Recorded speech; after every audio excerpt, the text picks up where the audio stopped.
السلام علیکم ویورز، میں ہوں شاکر سولنگی۔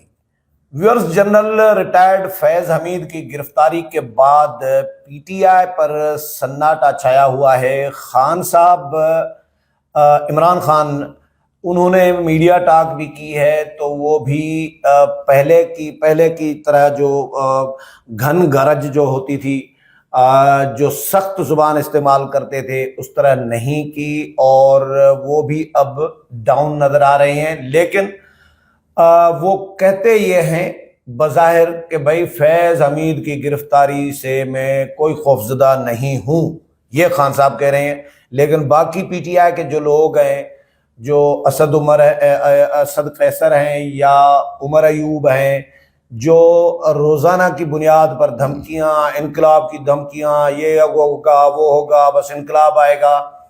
اب رؤف حسن کی بھی جو میسیجز جو سامنے آئے ہیں، جو پکڑے گئے ہیں، ثبوت جو ملے ہیں بھارتی صحافی کے ساتھ رابطوں کے، اور پھر پاکستان کے خلاف پروپیگنڈا کرانے کے لیے جو مواد ان کو فراہم کیا گیا ہے، تو اس کے بعد یہ پی ٹی آئی میں ایک تھرتھلی سی مچی ہوئی ہے۔ طیب بلوچ ہمارے ساتھ موجود ہیں، طیب کے ساتھ اس معاملے پر بات کریں گے کہ پی ٹی آئی میں کتنا واقعی سناٹا ہے، یا پی ٹی آئی میں خوف ہے نہیں ہے، خان صاحب کیا درست کہہ رہے ہیں۔ خان صاحب، چلو طیب سے ڈسکس کر لیتے ہیں۔ طیب، ویلکم ٹو شو۔ خان صاحب کہہ رہے ہیں کہ مجھے کوئی خوف نہیں ہے۔ خوف اگر نہیں ہے تو ڈاکٹر کو کیوں بلوایا گیا؟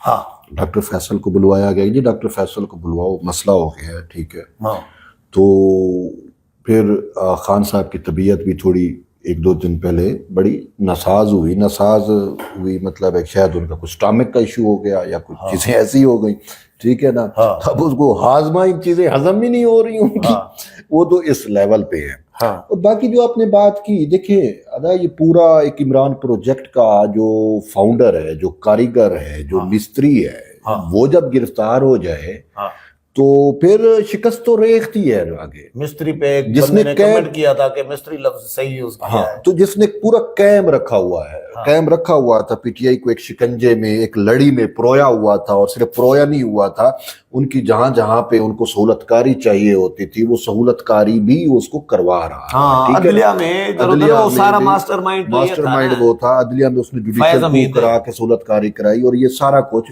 تو وہ تو چیزیں اب رہی نہیں۔ اور دوسرا ان کی امیدیں تھیں کہ جس طریقے سے ان کے سامنے ایک ریسنٹلی ایگزامپل بن گئی بنگلہ دیش والی، ان کو امیدیں وابستہ ہو گئی، بنگلہ دیش بنانے کی تیاری کر رہے تھے۔ یہ بنگلہ دیش سے آگے کی بات ہے، یہ پاکستان کو توڑنے کی تیاریوں میں تھے۔ یہ بیسیکلی یہ ان کا تو پروجیکٹ ڈیفرنٹ ہے، کیونکہ ان کے جو ماسٹر ہے، بالکل وہ ماسٹر جو تھے یا ہیں وہ، یا ان کی جو چندہ مشینیں ہیں، دیکھیں اس ٹائم را اور موساد سب سے بڑی چندہ مشین ہے تحریک انصاف کی، ٹھیک ہے۔ اور آپ کا جو اسٹیٹ ریکارڈ ہے، جو حکومت پاکستان کے اب ریکارڈ میں شامل ہو گیا ہے، وہ یہ کہتا ہے کہ تحریک انصاف کو بھارت اور اسرائیل سے فنڈنگ ہوتی رہی ہے، اس میں اب کوئی وہ دو رائے ہے ہی نہیں، ٹھیک ہے۔ یہ اور بات ہے کہ اس کے ججز نے سہولت کاری کر کے اس کیس میں بھی شاید اس کو کہیں نہ کہیں ریلیف دینے کی کوشش کی، لیکن پھر سائفر کا ایشو، یہ سارے میٹرز تھے۔ اچھا، تو اس کے جو دیکھیں جو دشمن ملک ہوتا ہے نا، وہ براہ راست، کیونکہ آج کل ہیبرڈ دور ہے، سائبر ٹیکنالوجی کا دور ہے، اور اس میں ہیبرڈ وار کا کنسیپٹ اور یہ سارا کچھ ہے، تو اس میں اب اس کو ضرورت ہی نہیں ہے کہ انڈیا کو ضرورت نہیں ہے کہ وہ آ کے جی ایچ کیو پہ ڈائریکٹ حملہ کر دے۔ خواہش اس کی تھی، وہ خواہش فلفل کی تحریک انصاف نے، جو قومی ہیروز تھے، جو انڈیا کے ساتھ لڑتے ہوئے، جن کو نشان حیدر ملا، نشان امتیاز ملا، ہلال احمد، وہ جو بھی چیزیں تھیں، یعنی کہ ہلال امتیاز یہ ان کا ملا، ان کے جو سمبل چیزیں تھیں، ان کی جو شہداء یادگاریں تھیں، ان سب کو انہوں نے جلا دیا۔ کس کے کہنے پہ جلایا؟ کیوں جلایا؟ پوری دنیا اپنے ہیروز کو جو ہے وہ ان کا پروٹیکٹ کرتی ہے، ان کو عزت افزائی دیتی ہے، اور ہم اپنے ہیرو کی شہداء جو ہے ان کی یادیں بھی کیا نا اپنی یادگاریں بھی جلا دیتے ہیں۔ تو یہ تو وہ بھارتی پروجیکٹ ہے، ٹھیک ہے۔ اچھا، اب جو آپ نے کہا ڈرنے پہ مجھے بالٹی یاد آ رہی ہے، خان صاحب والی، وہ جو بالٹی خوف تھا، ڈر تھا، لوگوں کو کہتا ہے ایاک نعبد و ایاک نستعین، ڈرنا نہیں ہے، شرک ہے، جو ڈرتا ہے وہ لوگوں کو یہ سبق دیتا ہے۔ ایک ویڈیو کل میں دیکھ رہا تھا کہیں جلسے میں پرانی تھی ویڈیو, کہیں جلسے میں ان کو گرفتار کرنے پولیس آئی ہے, ان کو پھولوں کے ہار شار وہ جو مصنوعی جو پھول ہوتے ہیں وہ پہنے ہوئے, دوڑ لگائی ہے بابا ایسی کیا پولیس کو دیکھ کر. تو یہ اتنا دلیر تو ہے, یہ دلیر تو ہے ہی نہیں, ڈرپوک ہے, خوف میں جینے والا شخص ہے, اور اس کو اتنا خوف ہوتا ہے کہ اپنی کہ بھی مجھ سے کوئی بڑا بھی نہ بن جائے. ہاں یہ بھی خوف ہوتا ہے. ٹھیک ہے نا, جیسے وہ ہمارا ایک قومی ہیرو ہے, وہ جو جیت کے اولمپکس میں گولڈ میڈل, ندیم شاہد, اس کے خلاف پراپیگنڈا, ندیم شاہد اس کے خلاف یہ پراپیگنڈا کر رہی ہیں. ہاں ٹھیک ہے نا, وہ سارا کچھ. اب بات یہ نہیں ہے, میں آپ کو بتاؤں شکست و ریخت ان کتنے. میں ایک خبر میں نے سنی, اب وہ یہ تھی کہ علی امین گنڈا پور نے حماد اظہر کو تھپڑ مار دیا. حماد اظہر کو, اور حماد ریزائن کیا ہے. حماد اظہر نے ریزائن کیوں کیا؟ ہاں تھپڑ لگا تو ریزائن کیا نا.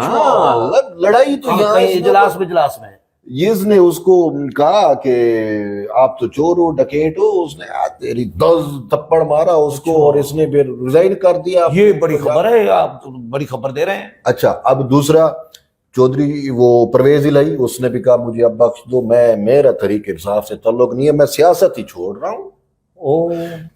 یہ جو طریق انصاف کی پنجاب کی قیادت ہے یہ تقریباً استعفے دے گئی ہے, دے رہی ہے. ٹھیک ہے, اور ادھر کے پی کے میں صوبائی وزراء استعفے دے رہے ہیں. تو یہ بات یہاں تک ہے کہ یہ چونکہ وہ جو اس لڑی میں پرویا ہوا تھا وہ رہی نہیں ہے, اب یہ اپنی جان خلاصی کے لیے بھاگ رہے ہیں. یہ پیچھے ہٹیں گے. یہ جس طرح ابھی 9 مئی کے بعد توبہ طائب ہو رہے تھے نا, اب یہ اتنے دلیر ہیں. توبہ طائب کیسے ہوئے یار؟ پیپلز پارٹی والے کوڑے کھاتے تھے جالے, یہ تو بابا ایک رات تھانے میں توبہ طائب ہو جاتے ہیں. دیکھیں بات یہ ہے کہ پیپلز پارٹی والے اگر کھاتے تھے, یا دنیا میں بہت ساری ایگزامپلز موجود ہیں بنگلہ وہ جن کے پاس نظریہ ہوتا ہے, نظریہ آپ کو زندگی دیتا ہے, آپ کو حیات دیتا ہے, اور آپ موت سے بھی نہیں ڈرتے, آنکھوں میں آنکھیں ڈالتے ہیں موت کی. تو ان کا نظریہ کیا ہے؟ گوگی کو بچاؤ, پنکی کو بچاؤ, یہ نظریہ. خان خود خوف کا بت اس کے اوپر اتنا سوار تھا کہ بالٹیاں پہن کے جاتا تھا. ٹھیک ہے نا, تو جن کا لیڈر ہی اتنا, نیند تو حرام ہوگی. صرف نیند حرام نہیں ہے سر, میں نے کہا ان کے ہاضمے بھی خراب ہوئے پڑے ہیں, ان کو سمجھ نہیں ہے. صرف یہ خان کا مسئلہ نہیں ہے, یہ طریق انصاف کی قیادت کا مسئلہ نہیں ہے, یہ جو اب ان کے سہولت کار ہیں ان کو بھی رائے فرار نہیں مل رہی. ان میں بھی اگر طریق انصاف کے لوگ ریزائن کر سکتے ہیں تو سپریم کورٹ میں بیٹھے ہوئے 8 ججز ریزائن کیوں نہیں کر سکتے؟ پھر اسلام آباد ہائی کورٹ میں بیٹھے ہوئے جو ہے فیض یاب جو 6 جج ہے یا 5 جج ہے وہ ریزائن کیوں نہیں کریں گے؟ ان کو بھی کرنا پڑے گا. اور ریاست اگر وہ ریزائن نہیں کرتے تو ریاست کو عینی ہاتھوں سے نمٹنا ہوگا. ان کی اب گنجائش نہیں بنتی. مجھے یہ بتائیں, کرن تھاپر سے رابطہ ہو رہا ہے, ڈیٹیکٹ ہو گیا. وہ کون سا تھا, رائن گرم امریکی صحافی. اب رائن گرم کون ہے؟ یہ وہ شخص ہے جس کو اب سائفر ہمارے یہاں خفیہ دستاویز تھی, سائفر کسی کو نہیں پتا تھا, اور وہ سائفر کو انٹرسپٹ میں چھاپ رہا ہے. کس نے سائفر دیا؟ جو ریاض پاکستان کا خفیہ چیز تھی, ابھی تک پبلک نہیں ہوئی. وہ سائفر اس نے کیسے چھاپ دیا انٹرسپٹ میں؟ پوری سٹوری تھی. ہمارے معزز جج سعید منصور علی شاہ جو ہے وہ سپریم کورٹ میں بیٹھ اس کو کس نے دیا ہوگا؟ سائفر پی ٹی آئی نے دیا ہوگا نا. رؤف حسن کا رابطہ ہے نا اس کے ساتھ, آپ کے سامنے نہیں آ گیا رابطہ. کرن تھاپر کے ساتھ رابطہ نہیں ہے. بالکل ہے. ٹھیک ہے, اور کرن تھاپر کون ہے؟ کرن تھاپر راہ کا قریبی بندہ ہے, راہ کا قریبی ہے. راہ کے فارمر ڈائریکٹر کے ساتھ بیٹھ کے وہ ولاگ کرتا ہے, پروگرام کرتا ہے. ٹھیک ہے, راہ کے ساتھ, اور یہ کون؟ رؤف حسن کہہ رہا ہے اس کو ہمارے اندرونی حالات اب ایسے ہو چکے ہیں کہ آپ کے لیے خونی انقلاب ہے, اور ادھر سے آپ بھی ہمیں تھوڑا شے دو, ہم بنگلہ دیش بنا رہے ہیں پاکستان کو. اللہ معاف. یہ تو پکڑے گئے. پکڑے گئے. نہ پکڑے جاتے, رؤف حسن تو بنگلہ دیش والے ایشو سے پہلے پکڑا گیا تھا. ایسا ہی ہے, ورنہ یہ تو پوری ترتیب کیے ہوئے تھے. بالکل ایسا ہی ہے. ٹھیک ہے نا, بڑا خوفناک پلان تھا. خوفناک پلان تھا, اور ابھی بھی آگے چیزیں آگے چلنی ہے. تو بات یہ ہے کہ ریاست کی رسپانسبلٹی ہوتی ہے. ریاست کو اب دیکھیں, ریاست اب انف از انف ہوتا ہے, بہت ہو گیا. ایسا ہی ہے. اب مجھے دیکھیں جو ریاست کے مقتدر حلقہ ہے خاص کر جس کو آپ یا لوگ اسٹیبلشمنٹ کہتے ہیں، وہ آج اس نہج پہ ہے کہ انہوں نے اپنے جنرل کو پکڑا ہے، وہ کفارہ ادا کر رہے ہیں، وہ کسی حد تک جانے کو تیار ہے، معافیا مانگ رہے ہیں کہ ہم سے غلطی ہوئی، ہمارے پرانوں نے نہ صرف جنرل کو، 2 بریگیڈیئر کو کہ انہوں نے یہ پروجیکٹ لانچ کیا تھا، وہ کفارہ ادا کرنے کے لیے ہر ممکن کوشش میں. اور ادھر سے ہماری جوڈیشری کو دیکھ لیں، اس میں ججز جنہوں نے سپریم کورٹ کو لانڈری میں تبدیل کیا، نواز شریف کو نائل کیا، صدر زرداری کے خلاف کیسز بنائے، سعید خورشید شاہ کو جو ہے وہ جیلوں میں رکھا گیلانی کو اچھا ان کی ضمانتیں مسترد ہوتی تھی، ان تک ادویات نہیں جانے دی جاتی تھی. زرداری صاحب جو ہے جو وہ جب کورٹ میں پیش ہوتے تھے ویل چیئر نہیں جانے دی جاتی تھی، یہ ان کا رویہ ہوتا تھا. اور اب خان کی باری میں ان کو کہتے ہیں جی ہمارے اوپر اسٹیبلشمنٹ کا پریشر آ رہا ہے، ہمارا یہ ہے، اس کو ماورائے آئین جس کی آئین میں گنجائش نہیں ہے، قانون میں گنجائش نہیں ہے، وہ ایک محبت میں، خان کی محبت میں تاج محل بنا کے دیا جاتا ہے. بیسکلی یہ خان کی محبت نہیں ہے، میں اس کو یوں کہنا چاہ رہا ہوں کہ اسرائیل اور بھارت کی پاکستان میں پراکسیوں کی سہولت کاری سپریم کورٹ اور ہائی کورٹ سے ہو رہی ہے. ہاں ایسا ہی ہے، ثابت ہو گیا کہ تحریک انصاف پراکسی ہے. پی ٹی آئی پہ آتے ہیں، پی ٹی آئی کا کیا بنے گا؟ پی ٹی آئی کے لوگوں میں کتنا خوف ہے؟ سوال یہ تھا. پی ٹی آئی میں دیکھیں، پی ٹی آئی میں خوف تو بہت زیادہ ہے. میں نے کہا کہ وہ اتنی آپس میں لڑ جھگڑ رہی ہے کہ وہ ایک دوسرے کو تھپڑ مار رہی ہیں، ان کو سمجھ نہیں آ رہی. کوئی ریزائن کر رہا ہے، کوئی جو ہے وہ بھاگ رہا ہے، کوئی کنارہ کشی اختیار کر رہا ہے، کوئی جا کے جو ہے وہ اسٹیبلشمنٹ کے پاؤں میں پڑا ہوا ہے کہ جس کو جہاں سے کوئی راستہ مل رہا ہے ان کو کہہ رہے ہیں ہمیں معافی دے دیں. یہ جو نئے اختلافات شروع ہوئے ہیں پنجاب اور کے پی کے میں، یہ میرا خیال ہے بھاگنے کی تیاری ہے. یہ دیکھیں، یہ میں نے کہا شکست و ریخت، ہاں ٹھیک ہے نا، یہ اب ٹوٹ پھوٹ، ٹھیک ہے. شیرازہ بکھرے گا. شیرازہ تو پہلے بکھر چکا تھا، جو بچی کچی طریقے انصاف تھی جس کو فیض نے پرویا ہوا تھا ایک لڑی کے اندر، ان کو یکجا کیا ہوا تھا. اب چونکہ وہ بانی چلا گیا، ان کا سہولت کار چلا گیا، ان کو ہدایات دینے والا چلا گیا، اب جب وہ چلا گیا، اس کے بعد فیض کے گرفتاری کے بعد پی ٹی آئی کا اسٹیبلشمنٹ یا فوج کے خلاف کوئی بیان آپ نے نہیں پڑھا ہوگا. وہ تو ویسے بھی نہیں آنا تھا. وہ تو ہمارے ایک معزز جج صاحب نے خان صاحب کو لندن میں جا کے، خان صاحب اڈیالہ جیل میں تھے تو ان کو میسنجر پہ رابطہ کیا اور ان کو کہا خان صاحب تھوڑا سا فوج کے خلاف بیان بازی سے گریز کریں اور حافظ صاحب کے بارے میں یہ زبان کو ٹھیک استعمال کرے، باقی ہم دیکھ لیں گے اور فیض دیکھ لے گا. اب فیض تو پکڑا گیا، ٹھیک ہے نا. تو اب ان کے پاس گنجائش نہیں ہے. اور دوسری جو بات ہے وہ یہ ہے کہ اس کی بہن علیمہ آبادی کہہ رہی ہیں کہ میرے بھائی کے کیمرے میں، وہ کمرے میں 400 کیمرہ لگا دیا گیا. اس ناٹ پاسبل. 400 کمرے میں 400 کیسے کیمرے لگ سکتے ہیں؟ اگر کمرے کی مانیٹرنگ بھی کرنی ہے تو 3 یا 4 کیمرے بھی بھی ہر اینگل سے اس کو ویو ملے، ورنہ ایک ہی ہوتا ہے جو اس پورے ویو کو دے دیتا ہے. ایسا وہ ایسے ہی. اچھا اس 300 400 اس نے کہا. اچھا پھر وہ یہ کہتی ہے کیونکہ یہ ہے نسل ہی جھوٹا ہے نا. اچھا جن کا نہ خاندان ہے نہ کچھ ہے تو بس ہمارے افسوس ہے، ہمارے سروں پہ مسلط کیا گیا.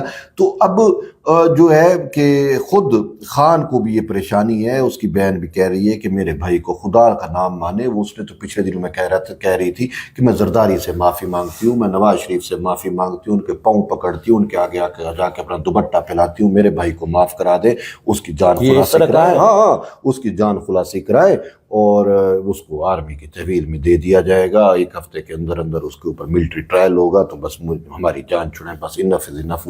یہ اس کی ایک سوال ذہن میں آ رہا ہے کہ فیض کی گرفتاری کے بعد ابھی تک پی ٹی آئی کی دھڑا دھڑ گرفتاریاں جس طرح جو توقع کی جا رہی تھی، جو خدشات تھے کہ بھائی پی ٹی آئی پہ بھی ڈنڈا پھرے گا، پی ٹی آئی کے جو سوشل میڈیا ایکٹیوسٹ ہیں، جو یوٹیوبرز ہیں یوتھے، ان پہ بھی ڈنڈا پھرے گا، لسٹیں تیار ہو رئی ہیں، یہ خبریں آئی تھیں نا. ویٹ اینڈ سی والی پالیسی ہے. ابھی slow and steady wins the race ہوتا ہے. ایسا چیزیں ہوتی ہیں، ایک دم آپ نے ہمیں وہ نہیں کرنا ایک دم. اب دیکھیں جنرل فیض تو بھی گرفتار ہوا ہے نا، اس کا کورٹ مارشل چلے گا. وہ کتنے دن چلتا ہے، کتنے حقائق سامنے آتی ہیں، کون سی انویسٹیگیشن ہوتی ہیں، وہ کون سے لیڈ پوائنٹس دیتا ہے، کیا وہ اپنے اعتراف کرتا ہے نہیں کرتا، یہ چیزیں چونکہ اس کے ساتھ براہ راست کنیکٹڈ ہیں. اور دوسری چیز یہ بھی ہے جو آپ کہہ رہی ہیں کہ چیزیں منظر عام پہ آئیں گی تو گرفتاریاں ہوں گی. اچھا سنیں نا, چیزیں منظر عام پہ آئیں گی تو گرفتاریاں ہوں گی. ہمارے اسلام آباد ہائی کورٹ کے ایک معزز جج صاحب جن کی امریکہ کے اندر ریزیڈنس ہے, جس کی فیملی وہاں پہ رہتی ہے اور اس کے پاس امریکہ کا ریزیڈینشیل کارڈ ہے, یعنی کہ وہ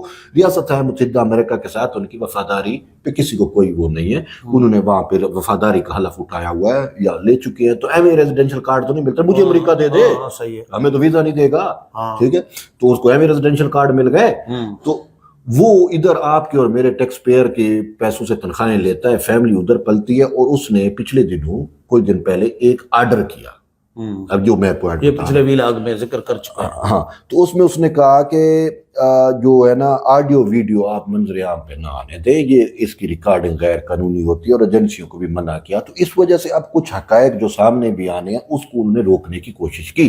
خیر وہ کل پرسوں سپریم کورٹ میں بھی کیس لگا ہوا ہے, تو شاید ہوپ فلی سپریم کورٹ اس کو اڑا دے, ٹھیک ہے نا. تو اس وجہ سے بھی کچھ چیزیں ایسی ہیں جو ایک دم آنی تھی وہ نہیں آ رہی. اب یہ رؤف حسن کی اگر چیٹ کرن تھاپر کے ساتھ رابطہ سامنے نہ آتا, آڈیو وہ چیٹ ہمارے سامنے آئی, ہمیں پتہ ہے یہ کیا لکھ رہا ہے وہ کیا جواب دے رہے, یہ چیزیں نہ آتی تو یوں باتیں کرتے تو یہ اس کو جو ہے وہ ڈیپ ٹیکنالوجی پتہ نہیں کیا کہہ کے یوں تھی اس کو مسترد کر دیتے. اب تو اس کے پاس ان کے پاس حقائق ہے نا, تو اسی وجہ سے ابھی چیزیں ایستا ایستا دیکھیں سطح پہ آئیں گی. حافظ صاحب نے فیض کی گرفتاری سے متعلق یا یہ جو نیٹ ورک پکڑا گیا ہے اس سے متعلق ایک اچھا کام تو یہ بھی کیا کہ جو ایکس سروس مین تھے, جو ریٹائرڈ تھے, کیانی صاحب ہوئے, راحیل شریف ہوئے, یا باقی جو افسران جوان, کوئی 1000-2000 بندوں کو بلا کے ان کو اعتماد میں بھی لیے آئے, سنائے, اور کھانا کیا تھا نا. یہ مسئلہ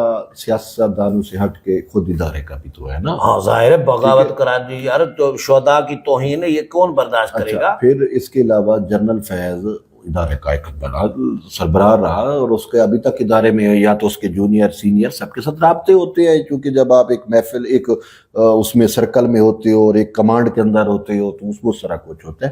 تو اس وجہ سے ان کا یہ میسج دینا اور ان سابق آرمی چیف کا شرکت کرنا اور جنرل فیض اس کی اپنا یہ حافظ صاحب کی قیادت پہ یقین کرنا اور ان کو اپنے مکمل تعاون کا یقین دلانا, یہ ایک اچھا اور نیک شگون ہے, اور یہ بہت اچھا ہے ان کی کاوش تھی. کیونکہ ان کو خدشہ تھا, خدشہ نہ بھی ہو لیکن ان کو یہ تھا کہ چونکہ میں ادارے کے جنرل کے اوپر ہاتھ میں نے ڈالا ہے اپنے ادارے کے, کیونکہ ایک سروس مین پہلے بھی بولتے رہے ہیں, پریس ریلیزیں جاری کرتے رہے. اچھا, تو بھئی میں نے ادارے پہ وہ کیا ہے تو کہیں یہ نہ ہو کہ کوئی اندر سے کوئی ریزسٹنس نہ ہو, کوئی چیزیں نہ ہوں, تاکہ ان کو اعتماد میں لیا جائے, ان کو بتایا جائے کہ بھئی یہ چیزیں اب آپ کیا کہتے ہو. تو وہ انہوں نے بھی مکمل تعاون کا یقین دلایا کہ آپ نے بہترین کیا اور ہمارا آپ کے ساتھ ہے, اور یہ ملک کی سلامتی, قوم کی ریاست کی بقا کے لیے ایسے فیصلے, مشکل فیصلے کرنے پڑتے ہیں. صحیح ہے طیب, 17 منٹ ہو گیا ہے میرا خیال ہے, 17-18 منٹ. چلیں, بہت شکریہ طیب. ویورز, طیب کے ساتھ پروگرام آپ نے سنا, امید پسند آیا ہوگا. اگلے پروگرام میں پھر ملاقات ہوگی, تب تک اجازت چاہتا ہوں. اللہ حافظ.